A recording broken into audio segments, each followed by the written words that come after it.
Beware the Ides of March. Chronos sent me to Rome with one objective. Make Caesar read the warning before he enters Pompey's Curia. Caesar, the Senate is waiting. Gaius Julius Caesar, the absolute ruler of Rome. It's time. Do not go today. I dreamed you were dead, and there was blood on my hands. Is waiting. Will the great Caesar allow a dream to rule Rome? Rome must see that Caesar is not afraid.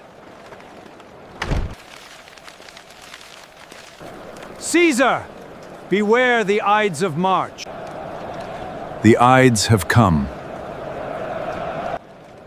but they have not yet passed. Rome does not love cowards. The scroll. Get it to Caesar, now. Caesar! Read this. It concerns your life. Give it to me later. 5 seconds, just 5 seconds. Read the names. Brutus, Cassius, Casca, Decimus.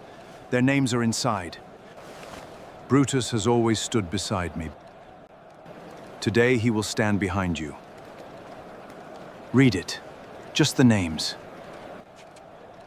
Caesar rolled up the scroll and stepped inside. The men he trusted so deeply closed in around him. The warning changed nothing. Caesar chose not to read it. History was made.